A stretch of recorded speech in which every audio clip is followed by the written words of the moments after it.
¿qué tal? ¿Cómo les va? ¿Cómo andan? Bienvenidos y bienvenidas a Entre Empresarios. Otro martes platicando con ustedes en este espacio titulado Entre Empresarios, que se transmite ¿por dónde? Por Canal 8 de Televisión, Heraldo Televisión y por todo Heraldo Media Group. Luis Octavio Valtierra, quien los saluda, y como siempre también saludo a mi querido Salvador Garrido Márquez. Mi querido Luis Octavio, ¿cómo estás? Muy bien, gracias. ¿Y tú? Bien, afortunadamente, como siempre, listo ya para esta nueva emisión de Entre Empresarios, aquí por Heraldo Media Group, con temas interesantes para que ustedes tomen decisiones estratégicas en sus negocios. Hoy les vamos a endulzar la vista y el oído con un invitado que tiene todo que ver con los sabores. Ya nos platicará él con mayor detalle, y me refiero solamente a los sabores porque no quiero spoilar demasiado. Él tiene un vínculo con la industria alimentaria, o lo tuvo al menos, as a former. Ya sabrán ustedes qué hizo durante su carrera empresarial. Hoy en otros lares ya nos platicará con mayor detalle. Así es que, Salvador, ¿te parece bien si vamos a la cápsula que nos preparó nuestra querida producción? Ahora, vamos ahí. El día de hoy, Entre Empresarios, nos acompaña Román Rodríguez Márquez, former CEO de Helados para América Latina. Estudió Contaduría Pública en la UNAM y cuenta con una especialidad en auditoría operativa. Román tiene más de 30 años de trayectoria profesional. 26 de estos formó parte de Unilever, donde se desarrolló en todas las divisiones de la compañía y en diversas áreas como finanzas, marketing, ventas y distribución. Actualmente, comenzó de manera oficial su carrera como speaker profesional, respaldado por su experiencia en diversos podcasts de liderazgo y cultura. Acompáñanos a platicar con nuestro invitado. Queridos y queridas, ya lo vieron, Román Rodríguez nos acompaña el día de hoy aquí en Entre Empresarios. Bienvenido, Román, ¿cómo andas? ¿Cómo estás, Román? Un gusto. Un gusto enorme estar aquí con ustedes. ¿Cómo andas? ¿Todo bien? Bien, Octavio, ¿y tú? Bienvenido. Gracias por la invitación. Adelante, por favor, gracias a ti Muchas que te gracias. tomas el tiempo pues ¿qué para te venir puedo a decir? charlar Mi con querido nosotros. colega, egresado de nuestra máxima casa de estudios, de nuestra gran facultad de contaduría, estamos platicando. Pues resulta que estoy más viejito que el señor, un poquito, un poquito.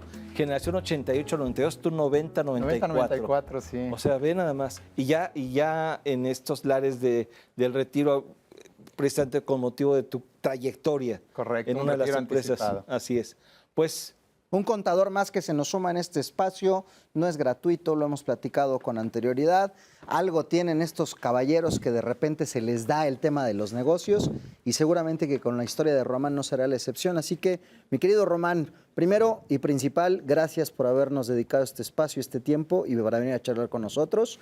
Segundo, y muy importante igual, para poner en contexto a toda nuestra audiencia, cuéntanos un poco de ti, cómo es que te decantas por la contaduría, qué salió mal en casa, oye. Mentiras, cuéntanos por favor un poco. Mira, la verdad es que me gustaría platicar incluso un poquito antes Venga. de haber decidido la carrera. Yo soy orgullosamente hijo de madre soltera. Mi madre crió a 6 hombres, ella solita. Y vengo de una familia donde los 6 estudiamos nuestras carreras. Y particularmente yo soy quien empieza a romper el molde. Mis hermanos mayores estudiaron en el Instituto Politécnico Nacional. Entonces yo levanté la mano y dije, quiero estudiar en la Universidad Nacional Autónoma de México. Y sí tuve influencia de mi primo hermano mayor, que estudió contaduría. Y desde ahí me empezó a llamar la atención, desde los 15 años trabajando de bellboy, de mensajería. ok. Office boy, en un despacho de contadores. Me llamaba mucho la atención ese tema de cuadrar todo. Y no es que sea yo cuadrado, pero me llamaba la atención que todo estuviera perfectamente esquematizado en un estado de resultados, en una hoja de balance, ¿no? Me encantó. Mi sueño era estudiar en la Universidad Nacional Autónoma de México, en Ciudad Universitaria. Bueno, sueño cumplido. Entonces, me parece que siempre he pensado que todo en esta vida inicia con un sueño, y mi sueño era estar en la máxima casa de estudios. Y lo logré. Entonces, una carrera que me dio muchísimas bases para poder estar en un mundo empresarial y en realidad poder ver todo el esquema que opera en una organización. Entonces, feliz de haber estudiado contaduría. ¿Nacido en Ciudad de México? Nacido en Ciudad de México. ¿Tus hermanos a qué se enfocaron? Porque la separación que haces entre Politécnico y UNAM ya nos pone una referencia, pero quisiera no intuir.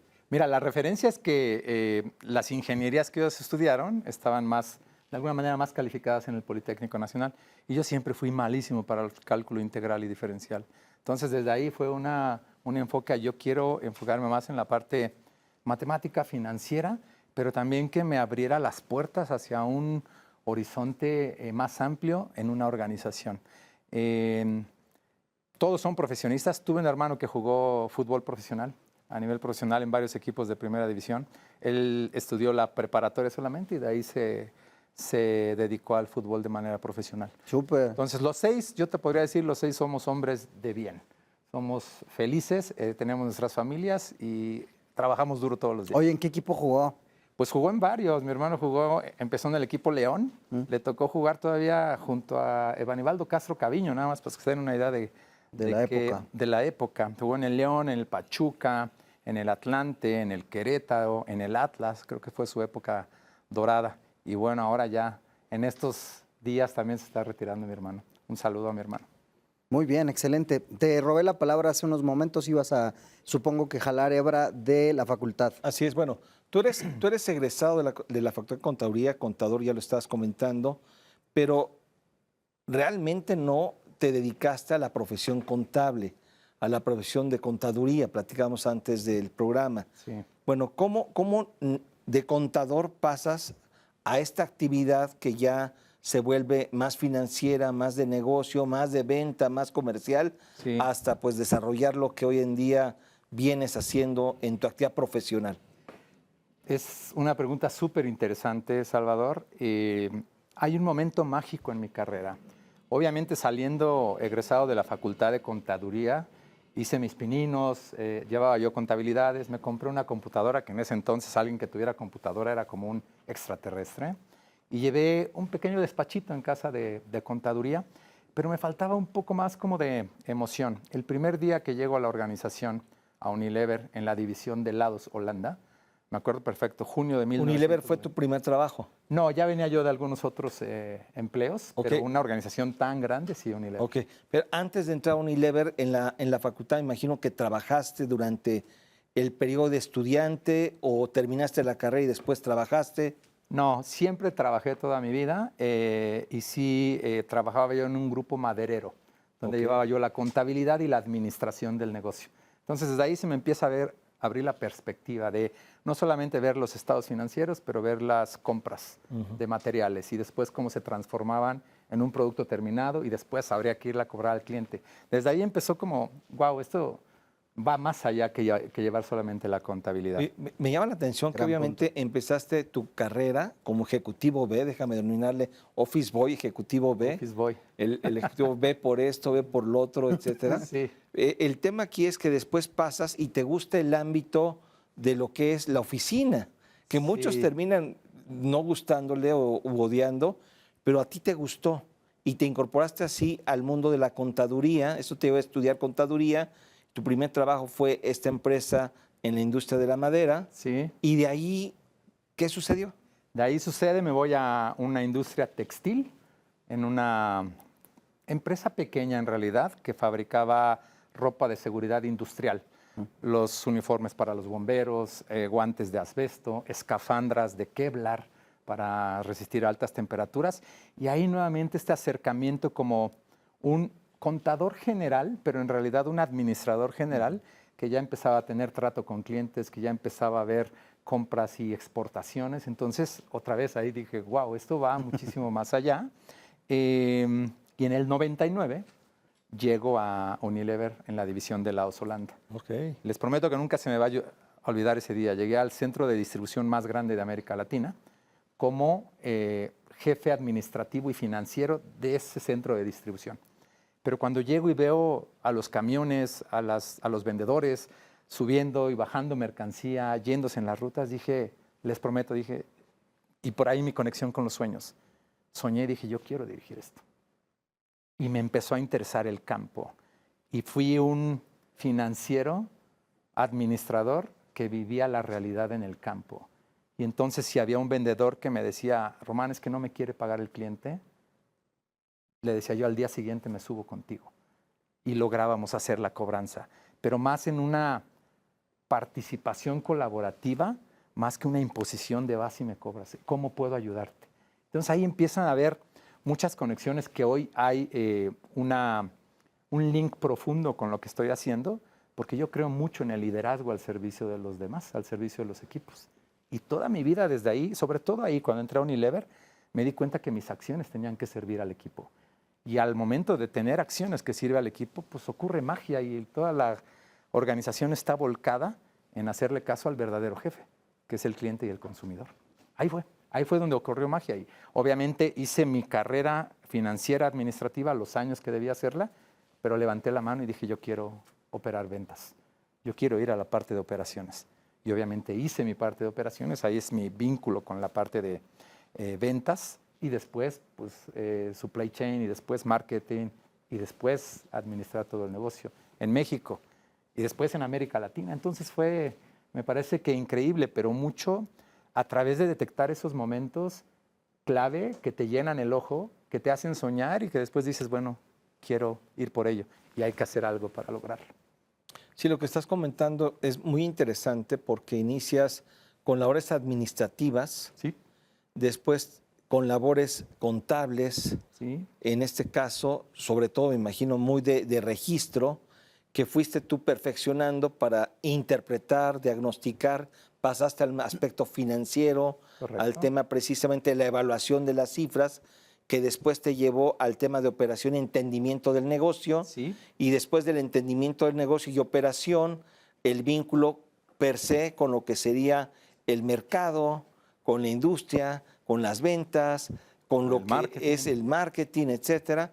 Y pues hoy te convertiste en una persona que tiene todo el bagaje para poder dirigir una empresa y pues para ser un empresario exitoso como lo ha sido dentro de una organización que Unilever, estamos hablando de una empresa que es una de las empresas más importantes a nivel mundial en el mundo de los alimentos. Sí, correcto. Que entre otras marcas, digo, si nos puedes decir algunas marcas para que nos logremos identificar del tipo de monstruo en el cual tú estuviste colaborando, sería excelente. Sí, claro, Unilever es una empresa global que tiene marcas tan reconocidas por los consumidores en todo el mundo, pero particularmente en México, como Dove, Rexona, Pond's, Nor Suiza, Hellmann's, Axe, y bueno, la parte del negocio de helados, que desde mi punto de vista es el negocio más lindo que tiene Unilever, porque ¿quién no se come un helado teniendo momentos gratos, ¿no? Entonces, marcas tan icónicas como Magnum, Cornetto, Mordisco, que es una marca completamente mexicana. Yo voy a hacer mi parte, voy a hacer mi parte, y como ustedes bien saben, yo un gustoso de la publicidad. Okay. Recuerdo, no sé si de los años 80 o de los 90, pero había una campaña cuyo jingle decía, hola, te invito un helado. Correcto. Ahí está el dato curioso. No, pues sí estás ya también grandecito. No, claro, ya pasaron los años, no han pasado en vano. Además, oye, y platícame algo. Dime. De toda esta experiencia, porque noto dentro de lo que nos compartes, siempre esta inquietud por conocer más allá de lo que tenías ante tu vista. Es decir, desde que nos cuentas estas anécdotas como Office Boy, mucho más atrás en el núcleo familiar, siempre te interesaba ir por más, te interesaba conocer más. Sí. Eres curioso por nacimiento, eres una persona que investiga. ¿Eso te viene a ti naturalmente o sientes que hubo algo también desde casa que lo potenció? No sé si tuviste incluso en mamá o en alguno de tus hermanos esa complicidad de ir a por más, o fuiste este lobo estepario que iba a lo que buscaba y no lo detenía nada. ¿Cómo fue esta parte? Me parece que es más lo segundo. Siempre hablo desde la parte personal del tema de carencias, pero las carencias enfocadas no en sufrimiento, sino cómo esas carencias me empujaban a protagonizar. Y hay cosas súper importantes que ocurrieron en mi infancia que hoy las reconozco como un factor determinante para mi personalidad. Les doy un ejemplo bien contundente. Mi madre, que crió a 6, de repente nos decía a mi hermano más chico y yo soy el quinto de los 6, córranle a la tienda por 3 rebanadas de jamón. 3 rebanadas de jamón. Las rebanadas de jamón sabíamos que no eran para nosotros porque los hermanos mayores ya trabajaban. Pero mi hermano y yo, el Chato, te mando un saludo, corríamos a la tienda de desaforados porque era nuestro modelo de vida, no era algo que sufriéramos. Cuando yo lo conceptualizo ya grande, digo, en casa de ustedes nunca va a faltar jamón. Gracias. ¿Me explico? O sea, como yo lo materialicé, eso fue, en casa nunca va a faltar jamón. No solamente para mí, para cualquier persona que llegue a la casa y pueda yo ofrecerles un sándwich de jamón. Y como esas ocurrieron muchas, que le digo yo a mi esposa, algo me vibra por dentro y digo, no, yo quiero hacer esto. Mi mamá, imagínate, para criar a 6 hombres, estábamos viendo una película, una telenovela y se daban un beso y mi mamá corría, porque no había control remoto, corría y le cambiaba el canal porque eran temas prohibidos. Entonces siempre vivimos como un esquema de muy disciplinado, de toda la vida hicimos deporte, los 6 hicimos deporte, entonces era escuela, deporte, escuela, deporte. Después escuela, deporte, trabajo, escuela, deporte, trabajo. Hasta que hubo una decisión, mi hermano optó por el deporte, todos los demás por escuela y trabajo. Hasta que se acabó la escuela y pues trabajo y trabajo. Entonces, claro que siempre he sido ese diferente. Les platicaba yo el tema de quiero estudiar en la UNAM, pero como esas hay N. Hay N.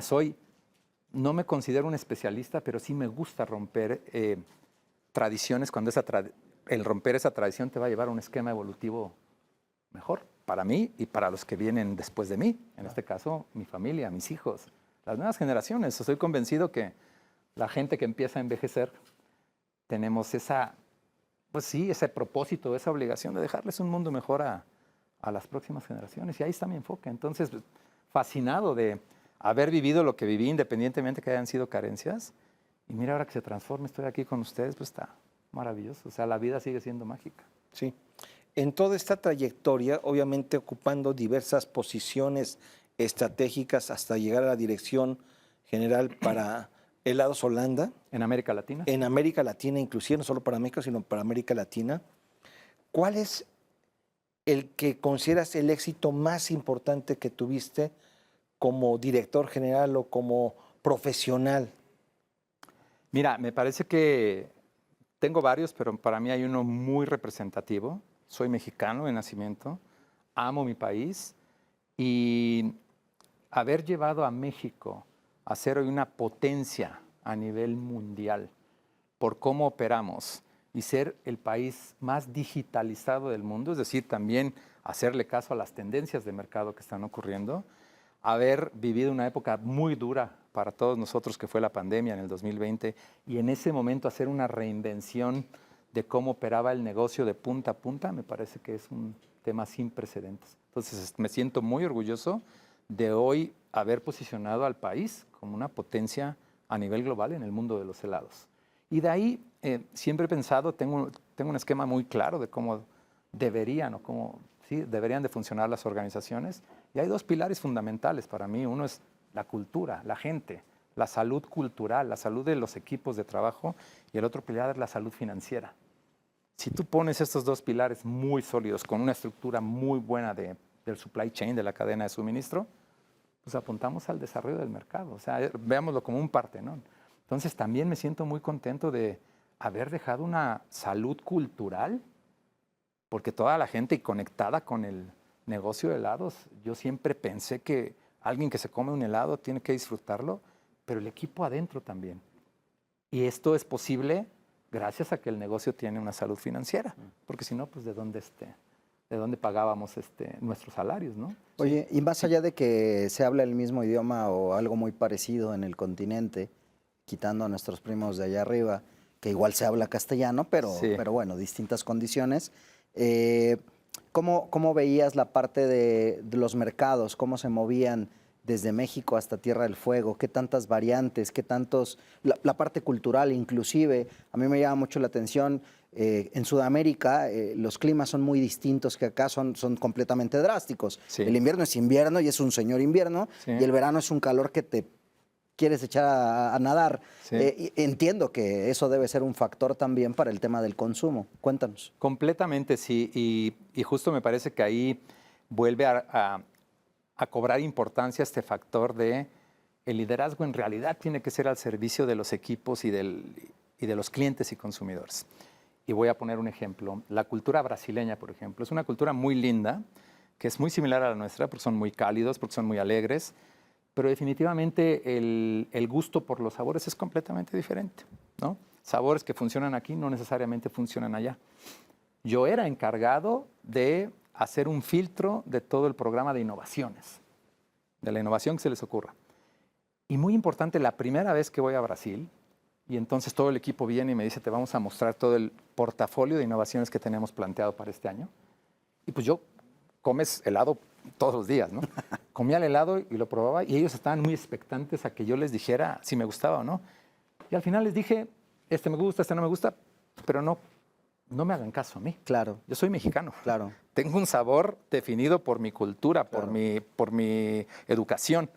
Háganle caso a los 200 millones de brasileños 100%. que están acá. Entonces, poner foco en los datos de los mercados a que pertenece cada negocio es importantísimo. De acuerdo. Y ocurre en México. Varias de mis paletas favoritas no fueron un éxito, fueron descatalogadas, porque hay millones de mexicanos que opinan que quieren un sabor diferente. Entonces, despersonalizar las decisiones y ponerlas más bien al servicio de los mercados es algo fundamental en la parte del marketing y en la parte de cómo funciona un negocio. Interesantísimo esto que dices, porque al final del día es una lección de marketing que tampoco te es ajeno, ¿No? pero la famosa investigación de mercados que hemos escuchado una y otra y otra y otra vez, donde se combinan varias cosas, ¿no? De entrada, este tema que mencionas, que en el marketing le llaman justo menos zapatos y más botas, y es conocer el campo. Sí.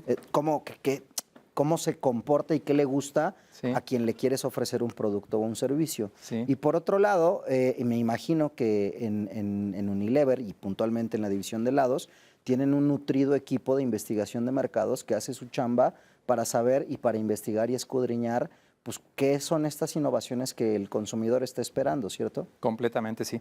Todo parte de ahí. Incluso la percepción de sabores, los colores, los empaques, qué le llama más la atención al consumidor, dónde fija primero su mirada. O sea, claro que tenemos la obligación de entender todo esto para después entonces proponer un producto. Y ocurre en cualquier división, en cualquier organización. Y lo difícil que se vuelve a veces anteponer la necesidad de tu público, de tu consumidor, por encima del gusto personal. Completamente. Porque al final del día diste un gran ejemplo, el tema de, pues olvídate si me gusta a mí o no, esa pues yo te la doy como mi retroalimentación. Sí. La pregunta real o la que nos deberíamos de estar haciendo es, ¿le gusta el de afuera? Va a ser exitoso en el país y me parece que ese respeto y escucha de las preferencias con base en culturas, en comportamientos, es importantísimo.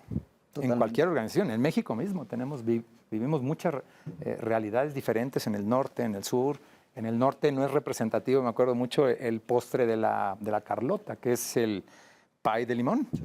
Y me acuerdo perfecto que hablábamos con los del norte, ¿y qué es eso? Cuando en el centro es completamente reconocido. De acuerdo. Pero entonces la regionalización es algo importantísimo. Esa personalización que estamos viviendo hoy en prácticamente pues, todos los ámbitos de nuestra vida es súper importante. Acabas de dar además otro gran ejemplo, como de lo macro nos fuimos a lo micro, Sí. porque empezamos la charla hablando de países, pero simplemente no te vayas muy lejos. En una sola región hay un montón de países. O sea, no hay un México, hay muchos Méxicos Sí. que se dividen en sus 30 y tantos estados, 32, Correcto. 31, como lo... En mis épocas eran 31 estados y un distrito federal. Ahora Ahora sí. resulta que estamos en otras cosas. 32. Oye, vamos a hacer esto. Vamos a la primera pausa del programa, si te Perfecto. parece bien, Muy bien. porque quiero que regresemos y nos cuentes este salto también dentro de tu carrera de cómo llegaste al marketing, porque, a ver, hace todo el sentido que estabas en la parte financiera, en la parte administrativa, y hace todo el sentido la parte de ventas con la parte de marketing, pero a mí me llama mucho la atención cómo es que a algún loco se le ocurrió darle la oportunidad a un contador para entrar en la parte de mercadotecnia, pero ya nos contarás regresando, ¿te parece bien? Me parece Excelente, queridos y queridas, ustedes no se nos vayan, tampoco, así como nuestro invitado y Salvador se quedarán acá conmigo. Váyanse ustedes por un fresquito que ya regresamos después de esta breve pausa. ¿A dónde? A Entre Empresarios. ¿Por dónde? Por Heraldo Media Group. Ya volvemos.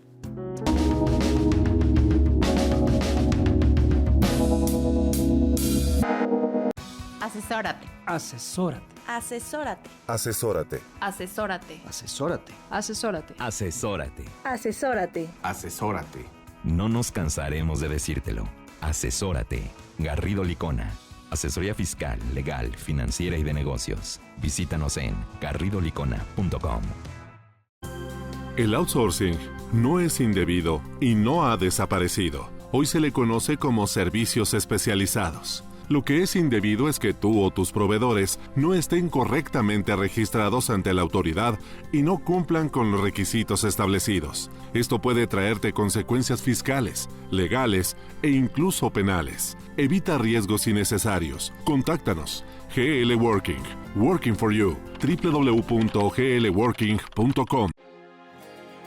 Para hacer negocio hay que generar confianza.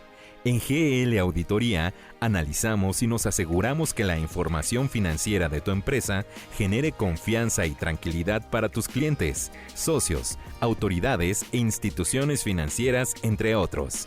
GL Auditoría. Preservamos tu patrimonio. www.glauditoria.com.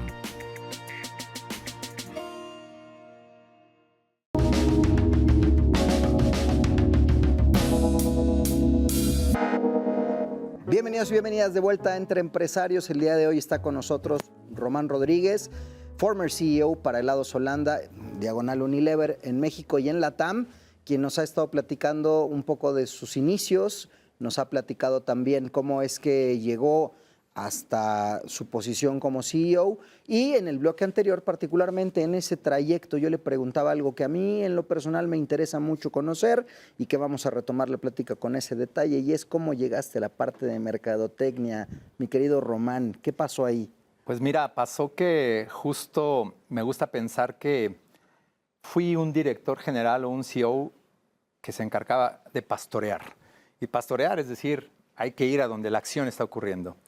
Siempre he pensado que cualquier estrategia, por increíble que sea, es absolutamente rebasada por la capacidad que tenemos de ejecutar la misma. Entonces, a mí me gustaba, por supuesto, siendo un CEO, un director general, tienes que estar a cargo de definir una estrategia. Y después, ese link que tengo por mis antecedentes y mi formación desde que era yo niño, quiero ver cómo eso se traduce en acciones. Entonces, me encargué en el argot de ventas se dice de patear la calle, mucho. Todos los lunes me encargaba yo de ir a un centro de distribución diferente, aún en este rol. En cualquier país iba yo a ver cómo la estrategia que me platicaban era aterrizada o no. Y definitivamente al momento de estar tanto tiempo involucrado y muy interesado en cómo esa estrategia cascadeaba y se ejecutaba, pues me di cuenta que había algunas cosas que tenían que conectar sí o sí con el marketing. Y el marketing pasa, comentaba yo hace ratito, desde qué emoción genera en el consumidor el que tengamos una casa o una tienda pintada, visibilidad de larga distancia. ¿Qué factores son importantes? ¿Cuáles son esos factores de media distancia que van a hacer que el consumidor, nuevamente, en una organización, cualquier organización, todo el mundo debería estar viendo al centro de la misma? Les hablaba yo de esta estructura del Partenón, y las acciones que hagamos están dirigidas a, vamos a generar más venta o no, de cualquier producto que tú vendas. Entonces me di cuenta qué importante era desde la lectura de un consumidor que llega a un anaquel, cómo es que ve los productos de izquierda a derecha, sí, cuáles son los colores que más le llaman la atención. Vivimos un boom los últimos 15 años de información, de inmediatez, de personalización. ¿Cómo le tienes que hablar a un consumidor que existe en el norte del país, pero que es de tal a tal edad? Me rompió la cabeza el estar en la calle y decir, ahora quiero entender esta otra parte. Toda la segmentación que se fue dando. Toda la segmentación que estuvimos dando, todos los canales. México tiene una riqueza increíble de canales de distribución. Deberíamos de ser un país de estudio, porque tenemos la diversificación que debería existir, me parece, que en cualquier otro país. Hay mucha influencia de nuestro canal tradicional, que cuando yo entré a Unilever en el 99 decían, en 5 años el canal tradicional va a morir. Después de 26 años el canal tradicional va a estar y va a seguir estando ahí. Y para muchas organizaciones el canal tradicional es súper relevante. Entonces, claro, dije, esto necesita ser complementado con la parte del marketing. Y entonces, al momento de tener estas dos variables conectadas, yo como gerente de ventas tuve muchísima interacción con mi colega de marketing. Y ahí me parece que ocurrió magia, porque no son dos equipos separados. Siempre en muchas organizaciones es, uy, los de marketing, uy, los de ventas. No, no, no. Los de marketing y ventas que trabajamos para el consumidor. Así fue como fueron mis inicios y entonces empecé a levantar la mano. Y oye, ¿por qué no hacemos siendo de ventas, ¿por qué no hacemos un comercial para esta marca? ¿Cómo un comercial? Y hacíamos comercial. Pum, volaba. Un comercial que le hablara a la gente en los términos que necesitaba ser escuchado. De acuerdo. Me platicabas tú de dónde vienes, ¿no? Y tú también. Entonces, eso nuevamente hay que tener el oído súper abierto para cuando se trata de cómo hacer comunicación, de cómo hacer planes de lealtad, de cómo hacer promociones en esta hermosa estructura que tenemos en nuestro México querido, en en cualquier región del país. Todo el Ahí sentido. fue, así fue. Todo el sentido. Fíjate que en toda esta charla estás hablando de 3 o 4 pilares que tú estableciste con la finalidad de ejercer tu función, tu liderazgo, tu dirección. Y en esos 3 o 4 pilares se dio el éxito de tu trayectoria profesional. Sí. El primero hablamos de la cultura financiera, ahorita estabas comentando de la cultura en torno a lo que es la filosofía o capital humano, la cultura organizacional. Sí. Y acabas de señalar algo indispensable, que es cómo alinear tus intereses con los intereses de la empresa y con los intereses del consumidor, llámese tu cliente a quien te debes. Sí. Platícanos cómo logras eso. Mira, creo firmemente, yo tengo un concepto muy claro de la identidad. La definición de identidad es algo único y característico de una persona, de una familia, de un grupo de trabajo, de una asociación, de un equipo deportivo, de un país, de una región. Y por supuesto tiene que haber identidad en una organización. Y esa identidad fue lanzada hace 15 años. Pero ojo que la identidad no solamente, sí, tenemos identidad. ¿Qué define tu identidad? Y desde ahí empezamos a trabajar en los básicos que deben de existir en una organización. Muchas veces nos olvidamos de los básicos. Y los básicos son los no negociables de cualquier posición, de cualquier rol en una organización que tienen que ser hechos. Y de ahí para arriba. Porque muchas veces creemos, oye, y el futuro, sí, pero el futuro tiene que ser hecho siempre y cuando hagas bien los básicos. Entonces, parte de la identidad de los equipos que tuve la fortuna de manejar y durante toda mi carrera es, ¿qué nos define? ¿De qué se perdería una organización si no tuviéramos esa identidad? ¿Para qué estamos hechos? ¿Me explico? Y de ahí partía. Bueno, queremos ser una potencia mundial. Hay que doblar el tamaño del negocio. Lo doblé 3 veces. Pero justo porque me parece que cuando la gente está convencida, hay mucha diferencia entre trabajar por necesidad o por convicción. La gente estaba convencida de ir a trabajar, disfrutaban su trabajo, les juro que se vuelve esto imparable.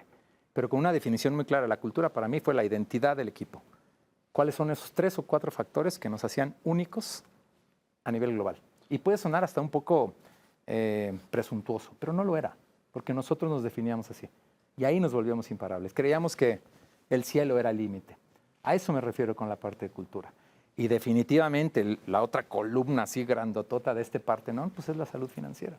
Sin salud financiera, pues no podemos pagar sueldos, no podemos reinvertir en las marcas, no podemos comprar activos. ¿Me explico? No podemos abrazar ese futuro.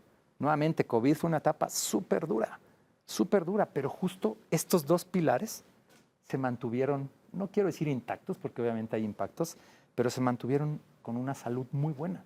Y de ahí, pues, todo se volvió increíble.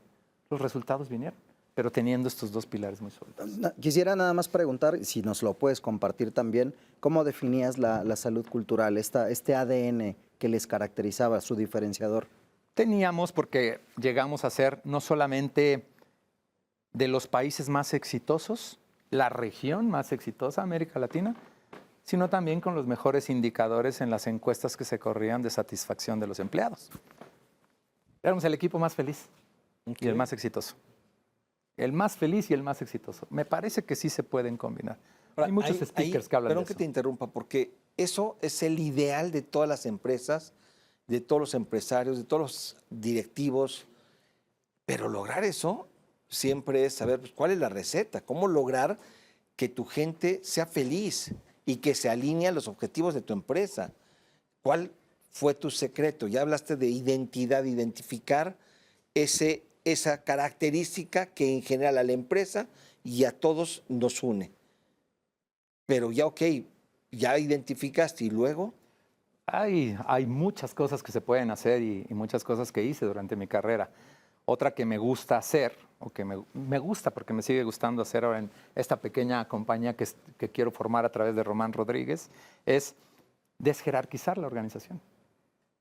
Desde México hasta Brasil, todo el mundo tenía acceso a mi número celular. Y cualquier persona me podía mandar un WhatsApp o me podía llamar para atender una necesidad de negocio. O sea, obviamente respetaba yo las jerarquías de mis equipos, porque eso también puede generar conflicto en los equipos primarios, pero les prometo que a través de generar ese contacto se resolvieron infinidad de cosas.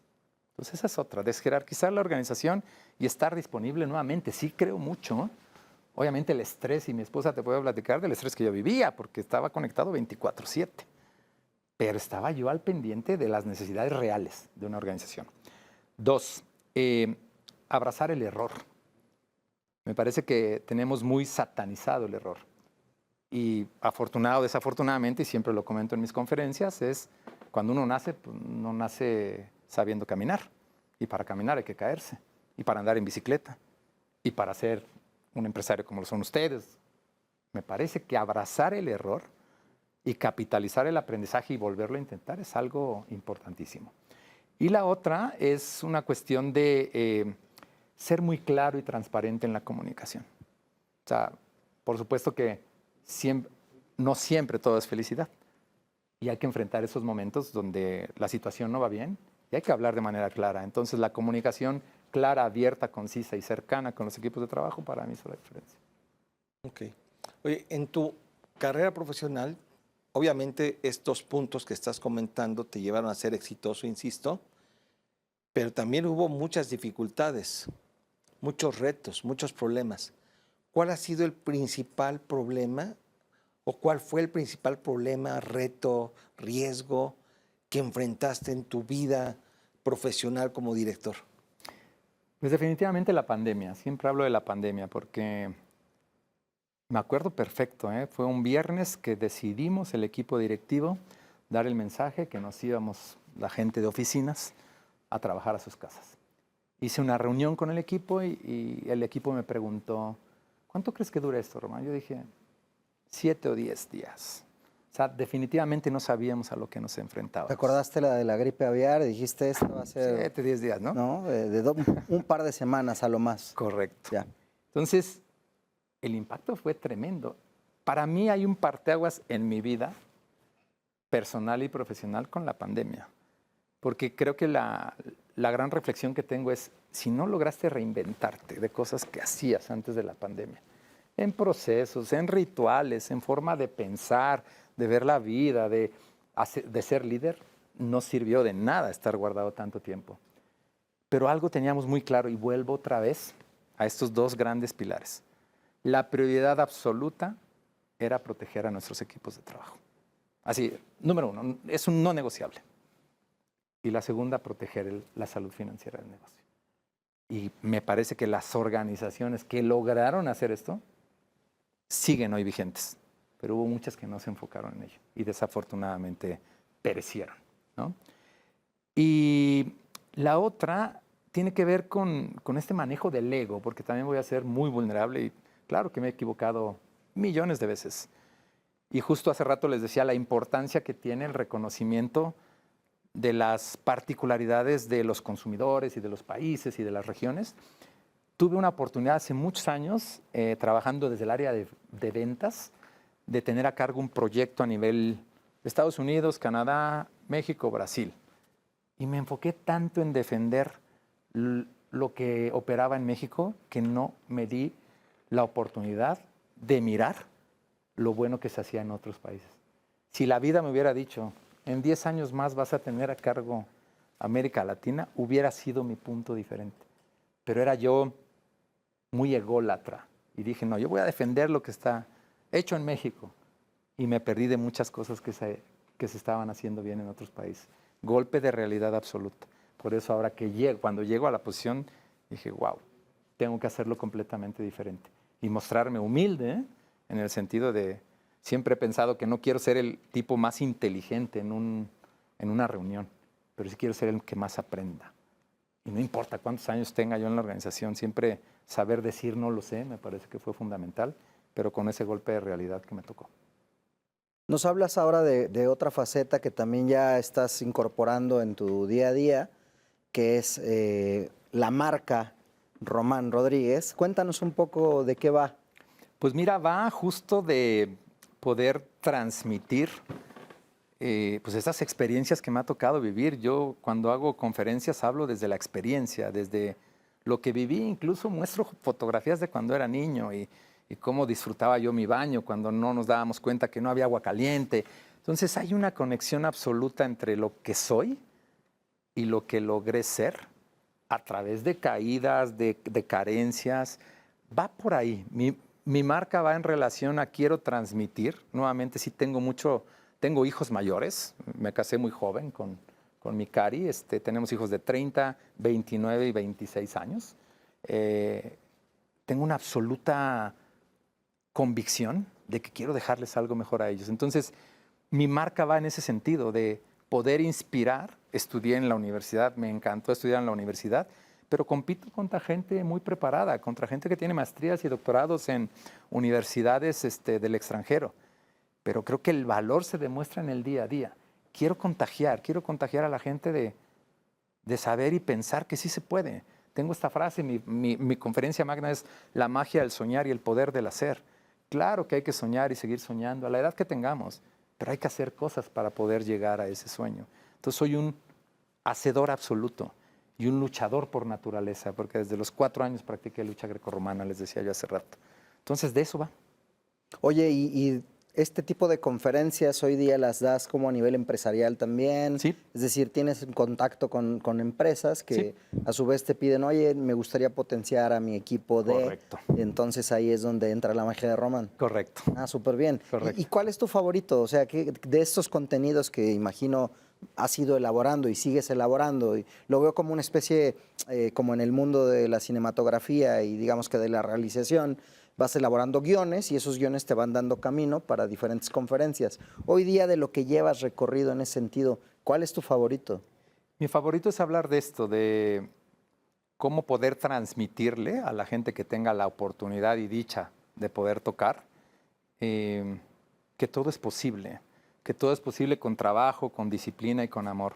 Mi conferencia magna es la magia del soñar y el poder del hacer, y hago una remembranza desde que yo era niño y cómo esos factores, otra vez sin victimizar, sino protagonizando, influyeron en la persona y en el profesional que logré ser. Maravilla. ¿Querías aportar? Sí, que justo por el perfil que tienes, en donde pasaste por todos estos procesos, pues puedes dar pláticas de muchos temas. Sí. Pero me parece que uno de tus fuertes está vinculado con el tema de ventas. Ahí me imagino que tú también tienes capacitaciones a equipos de venta. Sí. ¿En qué consiste aquí tu capacitación?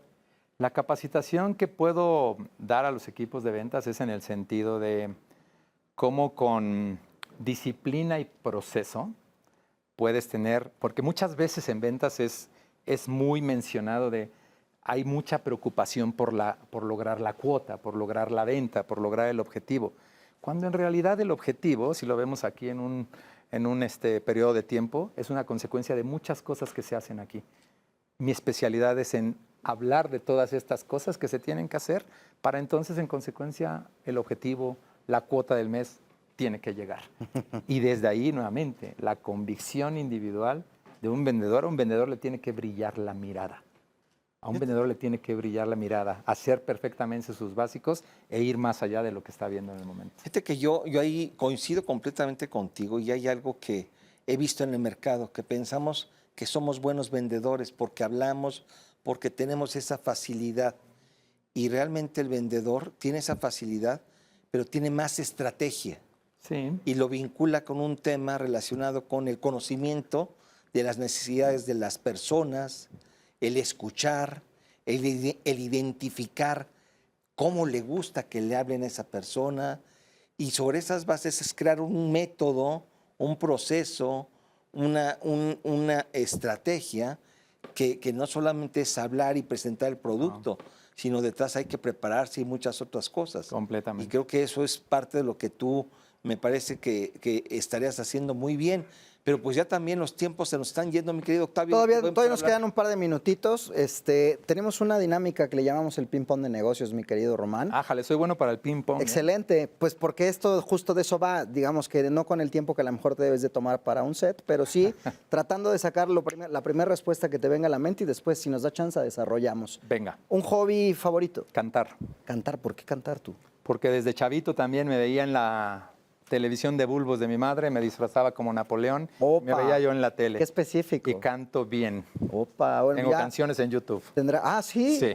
¿Cómo te encontramos? Igual como Ro Rodríguez. Ro Rodríguez. Ro Rodríguez. Oye, bueno, dale, dale. Tu principal área de oportunidad. Saber escuchar más. Ok, mira. Y para un vendedor, o para alguien como tú, fíjate, Sí. está buena. Si no hubieses hecho, o en este caso, si no hubieses estudiado contaduría y hubieses desarrollado todo lo que ya nos platicaste, ¿qué hubieras hecho? De niño quería ser piloto aviador, pero las condiciones económicas no daban para eso. Me hubiera encantado ser como Alejandro Fernández, un cantante de palenque y de conciertos. Bueno, Alejandro Fernández en la época, en la década de los 90 y 2000, no sé si hoy está en su momento más afortunado. No importa, pero subirme y cantar, ¿sabes algo bien importante que ocurre conmigo? Yo admiré toda mi vida a Michael Jordan y era un referente para mí porque decía, el tipo juega, disfruta, gana, pierde, se levanta, se cae, quiero ser como él. Súper. Y lo logré. Cada que me subía a un escenario aquí con ustedes me siento como Michael Jordan o como Alejandro Fernández. En una palabra, si tuviéramos que definir a Román Rodríguez, esa palabra sería luchador. excelente. Mi querido Salvatore, Pues, mi querido Román, muchísimas gracias por habernos Gracias. acompañado el día de hoy. Qué rica charla. Román, Muchas gracias. Ustedes, pues también nos despedimos de ustedes, lamentablemente, queridos y queridas, con la promesa, por supuesto, de encontrarnos la próxima semana en este mismo espacio por Heraldo Media Group, entre empresarios platicando con estas estrellas de nuestro día a día. Chau, bye, se me cuidan mucho, nos vemos, buenas noches y chao.